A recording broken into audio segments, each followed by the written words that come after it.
Sino sa inyo gusto nyo makatanggap ng blessing mula sa ating Panginoon? And sometimes, in our desperation, na makahanap at makareceive ng wisdom, ipinapanalangin natin sa Panginoon, Lord, bigyan mo ako ng wisdom. Yung iba siguro sa inyo, hindi nyo lang pinagpipray, dinideclare nyo araw-araw, I am blessed and highly favored. Pero yung iba, grabe, nilevel up pa. Hindi lang nila pinagpipray, hindi lang nila dinideclare, minsan ipinagfa-fasting pa nila. Kasi gusto talaga nilang makamit yung matagal na nilang ipinapanalangin sa Panginoon.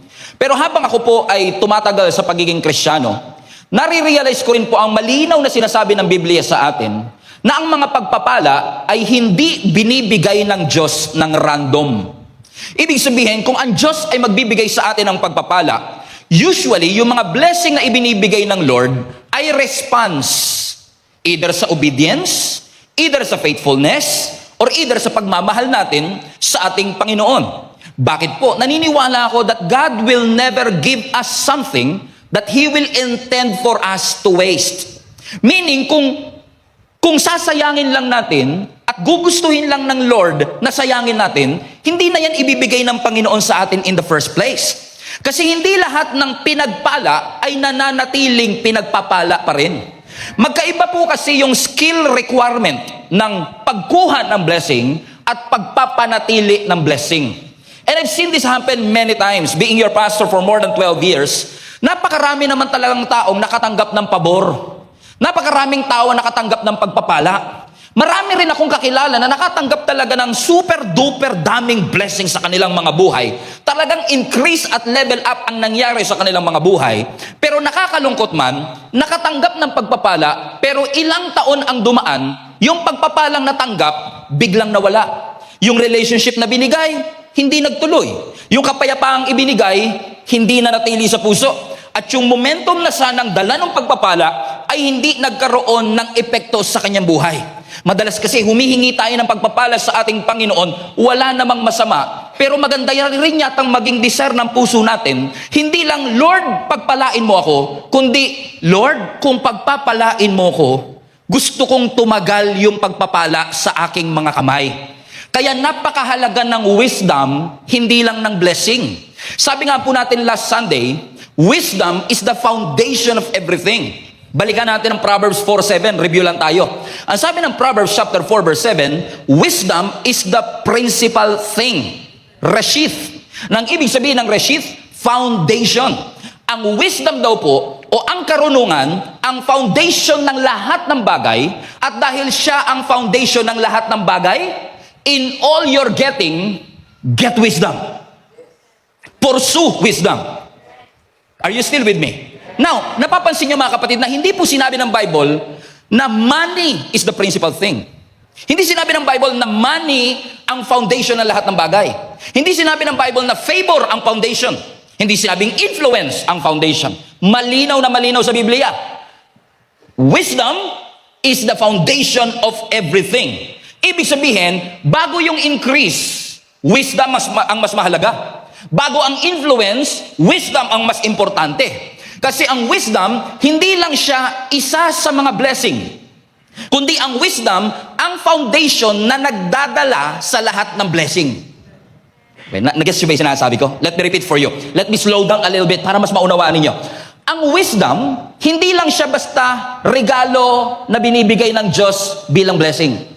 In fact, ang wisdom ay foundation na nagdadala ng lahat ng blessing. Ibig sabihin, yung yaman tsaka wisdom, hindi magkapareho yan ng kategory. Ang sinasabi ng scripture, yung riches, yung yaman, yung financial freedom, magandang i-desire, pero wisdom is the foundation of everything. Kasi kung meron kang yaman pero walang wisdom, yung yaman dadaan lang. Pero if you have the wisdom, kahit walang yaman, yung yaman mamamagnet. Because you have, come on, are you with me? Everybody say, wisdom is the foundation of everything. Amen? Kaya po, naalala nyo last week, last Sunday, pinag-usapan po natin ang buhay ni Solomon. Ang kinikilala po na isa sa pinakamatalinong tao na nabuhay dito sa mundo, except of course kung ikukumpara mo kay Jesus. Pero saan nagsimula ang karunungan ni Solomon? Now, kung hindi po ninyo kilala si Solomon po ay anak ni David. Si David, hari. At si David po ay naghari sa bansang Israel sa loob ng 40 taon. Pero after reigning for 40 years, David died. Namatay po si David. Pero he died with a fruitful life. Pero after ng kamatayan ni David, ang pumalit po sa trono si Solomon.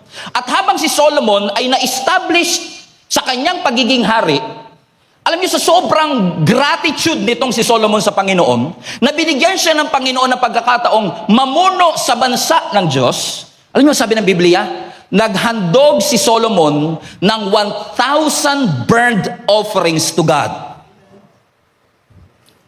Now think about what I just said. 1,000. For context, one is enough.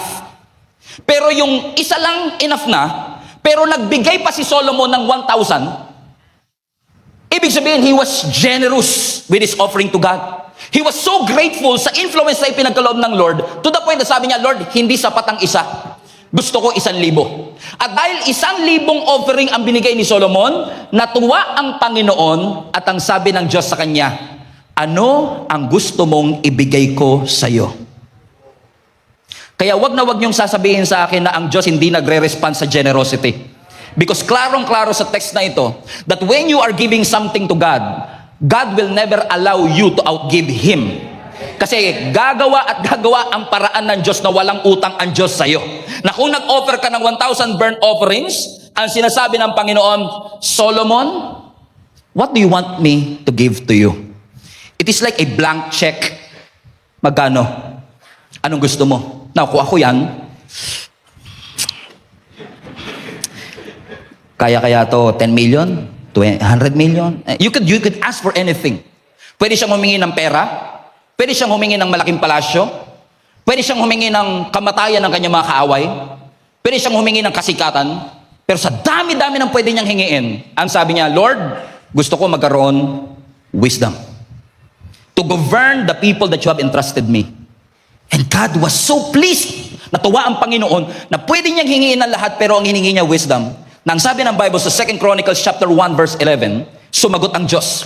Ang sabi ng Lord kay Solomon, God said to Solomon, since this is your heart's desire, dahil ito ang gusto at laman ng iyong puso, and you have not asked for wealth. Sino sa inyo ang naniniwala kung yung katabi mo ang tinanong, wealth ang isasagot niya? Kaya ang sabi ng Lord kay Solomon, natutuwa ako sa iyo kasi yung desire ng puso mo, pwede mong hingiin yung yaman, hindi mo hiningi. Pwede mong hingiin possession, hindi mo ma-possess, kundi meron kang pag-aari. Hindi niya hiningi. Pwede niyang hingiin yung honor, hindi niya hiningi. Sabi ng Lord, pwede mong hingiin ang kamatayan ng iyong mga kaaway, pero hindi mo hiningi. And since, next verse, and since you have not asked for a long life, pwede rin niyang hingin yung mahabang buhay, pero hindi niya hiningi. But you ask for wisdom and knowledge to govern my people over whom I have made you a king. Fasten your seatbelt. Verse 12. And therefore, wisdom and knowledge will be given to you. Hold on a second. Di pa tapos. Highlight this part. And I will give you also. Question. Hiningi ba niya yung yaman? Hiningi ba niya yung possession? Hiningi ba niya yung honor? Pero dahil tama yung order ng paghingi, kahit hindi hiningi, binigay. Kahit hindi hiningi. Ang punto, simple lang. Kung tayo siguro tinanong, wag ko na kayo dadamay, baka magalit kayo sa akin kung ako na lang. Siguro kung ako binigay, ang unang papasok sa isip ko, siguro pera para makapagpagawa ng building ng church. May mga ganyan pa tayo minsan. Okay, para makatulong sa mahihirap, tapos maibablog ko. Di ba?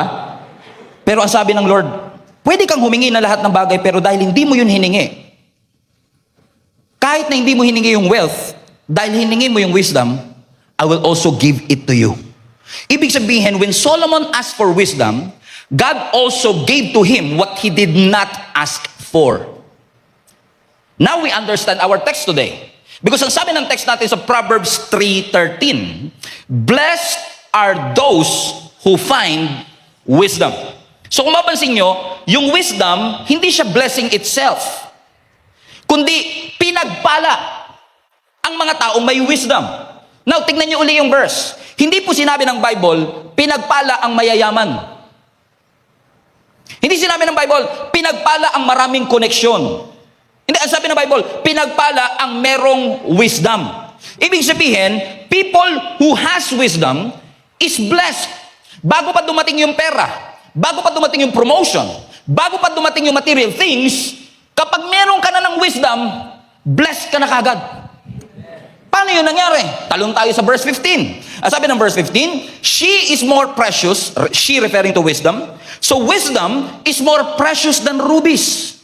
Everybody read now. And nothing you desire, highlight that part, can compare with wisdom. Meaning, you could ask for anything. Pwede kang humingi ng kahit anong bagay. Pero ang ginagaranti ng Bible, kahit anong i-desire ng puso mo, hindi yan higit sa wisdom. Ibig sabihin, gaano mang kalaki ang desire ng puso mo, lahat ng desire inferior sa wisdom.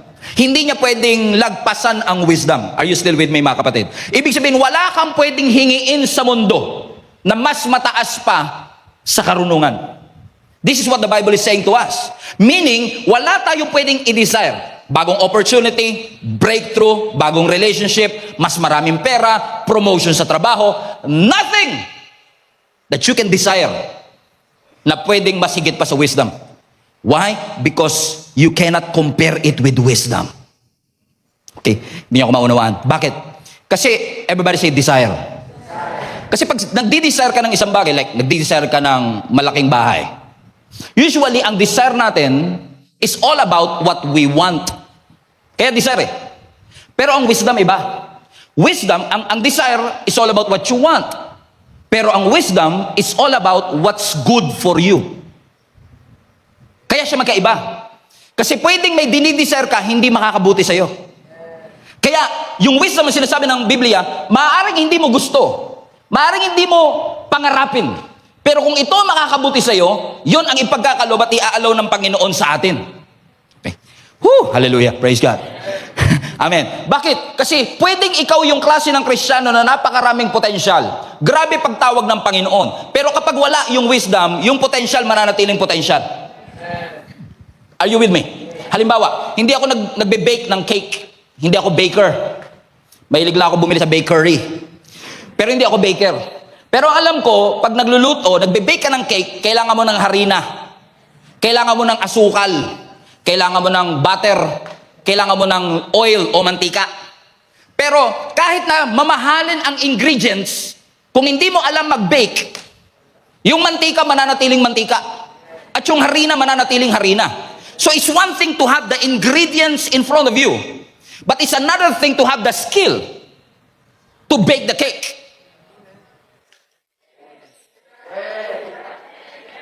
At iba pa yung marunong lang sa magaling. Kasi ang sabi na, pagka nagtanong kayo sa mga baker, nagtanong-tanong ako, maraming mga sikat na baker dito sa church natin, nagtanong-tanong ako.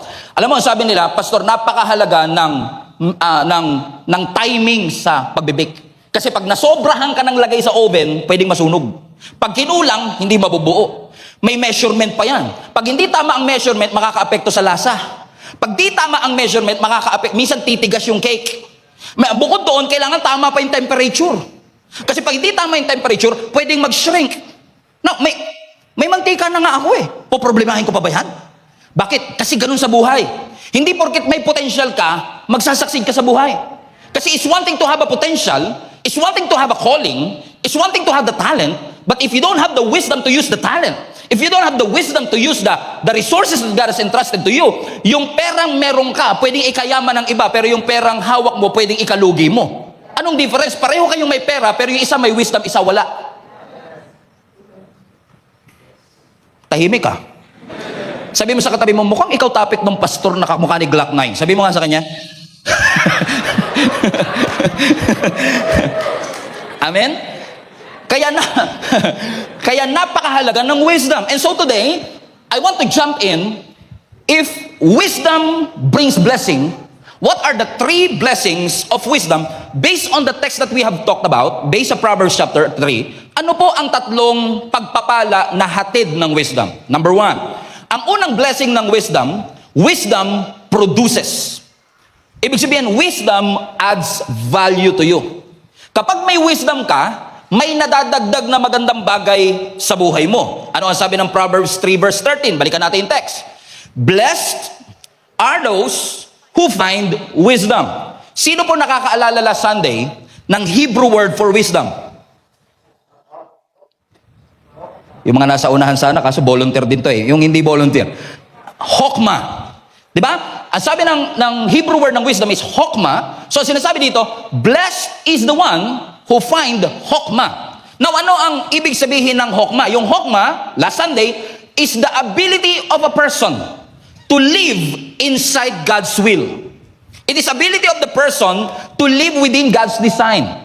So, ang sabi ng Biblia, pinagpala ang mga taong may abilidad na mamuhay sa design ng Diyos.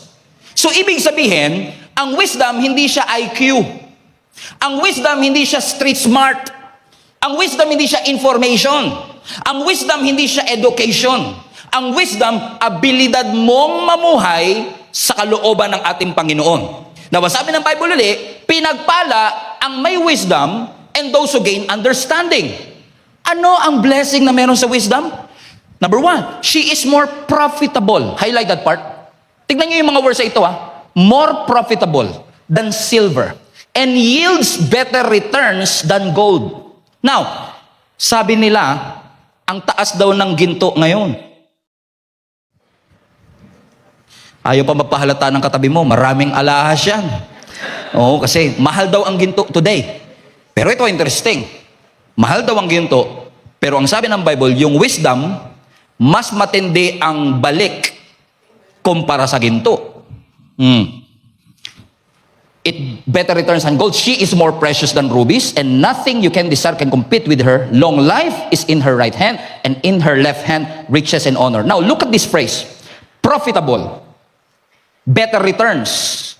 Riches. Di ba yan yung language ng investment? Pag nag-i-invest ka, yan yung mga language na ginagamit ng investment. This investment is profitable. Meaning, kikita ka.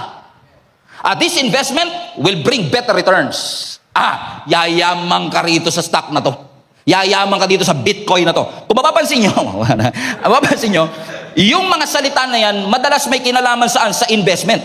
Ibig sabihin, kung meron kang wisdom, wisdom compounds. Wisdom is productive.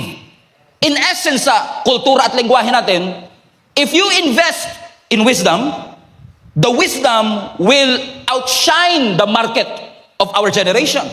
Bakit? Ang pera mawawala, ang ginto pwedeng nakawin, pero ang wisdom, bibigyan ka niya ng kakayanang magdesisyon ng tama. Tuturuan ka ng wisdom para mag-progress. Bibigyan ka ng wisdom ng paraan paano ka magtatagumpay sa iyong buhay. Yes, ang wisdom, pipigilan kang gawin ng mali, pero ang wisdom, tuturuan ka rin niya kung ano yung tamang gawin. So, ibig sabihin, ini-imply ng verse sa atin na ang wisdom may balik. Ang wisdom may balik. That's why we need to pursue wisdom, kasi may binibigay ang wisdom. Hindi niyo ako maintindihan Sino rito walang pera? Taas kamay. Biglang nagising usapang pera yan. Mukhang ikayayaman ko to ngayon Di ba tayo? Malamang yung katabi mo, mayaman yan, di lang nagsasalita. Para na lang sa mga hikaho sa buhay. Di ba pagka tayo, usually, pag walang-wala ka, lalapit ka sa Panginoon, sabi mo, Lord, pengi naman pong pera. Okay, Lord, gamitin niyo yung katabi ko para mag-abot man lang ng magaspang sa kamay ko, na paghiwalay namin mamaya, makakuha man lang ako ng konting salapi sa kanya. Di ba? Parang syempre gusto mo. Now, nakikinig ka na ng preaching. Umaating ka na ng Gia Kamanaba. So sabi mo, narinig ko si pastor, sabi niya, basahin daw natin ang Biblia kasi ang Biblia magbibigay sa atin ng wisdom para tayo ay magkaroon ng riches and honor. And totoo, babasahin mo yung Bible, at kung ikaw ay may digital Bible, meaning may search yung Bible mo, di magsisearch ka ngayon ng money. Ano kaya ang sinasabi ng Panginoon patungkol sa pera? Money, money, money. Show me the money. Comprende? Now, di nag-search ka, 2 minutes, nakakuha ka ng hundreds of results, binasa mo. The Lord will provide all your needs according to His riches in glory. Wow. Grabe pala si Lord, nagpo-provide siya. Dahil binasa mo siya, now you know. Now you have the knowledge. Now may knowledge ka na. Pero hindi porket may knowledge ka na, enough na yun. Kasi oo, nabasa mo sa Bible, narinig mo sa iba, you know it, you have the knowledge, pero the next thing that you would ask, now I know, but Lord, I need understanding to apply what I have learned. Kasi apparently, pag humihingi tayo sa ating Panginoon, humihingi tayo, Lord, bigyan mo ako ng pera. Pero what if, ang totoong kailangan mo, hindi pera, kundi wisdom para pamahalaan yung perang meron ka na. What if lang? Kasi napansin ko po na napakaraming tao in our generation, baon sa utang, hindi dahil kulang ang pera. Baon sa utang kasi walang wisdom, paano gagamitin yung perang meron siya, paano i-invest yung perang meron siya, at paano isi-save yung perang meron siya. So you have the knowledge, but it doesn't mean you have the wisdom. Nakakalungkot yung iba. Pag hindi talaga binabasa ang Bible, gusto ng wisdom pero ayaw basahin yung knowledge. Humihingi ka ng wisdom pero tamad kang basahin yung knowledge. O, hindi ako maintindihan ha. Huwag kang umasang papasa ka sa exam kung di ka nagbasa. Kung di ka nag-review. So it's possible that we are asking God for a result. Pero sinasabi ng Panginoon, don't be lazy to read the Word. Because when you read the Word, you will have wisdom for you to apply. Kasi ang wisdom, hindi ka lang niya tutulungang... Pasensya na kayo, kanina pa tayo nagsasalita. Kasi ang wisdom, hindi ka lang niya tutulungang magtagumpay. Ang wisdom, tutulungan ka rin niyang mapanatili yung katagumpayan na meron ka. Kasi napakarami pong tao ngayon ang umangat pero hindi nagtagal. That's why we have to have wisdom in our lives. Sino sa inyo gusto nyo ng elevation? Gusto nyo ng success? Gusto nyo ng height? Yes, we all want increase in our lives, but wisdom brings increase and stability. That's why we need to ask God, Lord, I need wisdom in my life because I know that wisdom will be able to produce something in me. Tingnan nyo, pag ang tao may wisdom, alam niya kung kailan siya oo. Alam niya kung kailan siya hihinto. At alam niya kung kailan siya mag-aantay. Because it produces something in us. Are you still with me? Parang sapul na sapul katabi mo, no? Number 2. Ano ang pangalawang blessing ng wisdom? Ano po yung una? Blessing, wisdom produces. Number 2, wisdom prevents. Wisdom prevents. Ibig sabihin, when you have the wisdom, may addition. Praise God. When you have the wisdom, may idadagdag. Pero when you have the wisdom, meron ding subtraction. Pag may wisdom ka, may idadagdag si Lord. May blessing na ibibigay. May breakthrough na ihahatid. Pero kapag may wisdom ka rin, hindi lang addition. May subtraction. Isusubtract niya yung pain. Isusubtract niya yung regret. Isusubtract niya yung panghihinayang. Sino sa inyo naniniwala, mga kapatid, na ang pinakamatitinding miracle sa buhay ng tao, hindi mo makikita? Sino sa inyo mga magulang na pagtapos niyo po ng pag-aaral ang inyong mga anak kahit nahikahos kayo noon? Taas kamay. Miracle ba yon? Miracle. Sino sa inyo na promote sa trabaho kahit na 2 beses ka lang pumapasok sa isang buwan? Miracle yan. Okay. So mapapansin nyo, karamihan ng milagro na ikinakategorize natin na sa miracle, usually mga bagay na visible, tangible. Pero I believe also that the greatest miracle in our lives are not those who are visible, but those who are invisible. It is a miracle na kapag ikaw ay na-aksidente, iningatan ka ng Diyos. Pero it's also a miracle na hindi na nangyari yung aksidente. Because you have the wisdom to follow the rules of the road. Magandang wisdom ay magandang blessing na, sino sa inyo grateful? Ang Diyos sukdulan ng biyaya.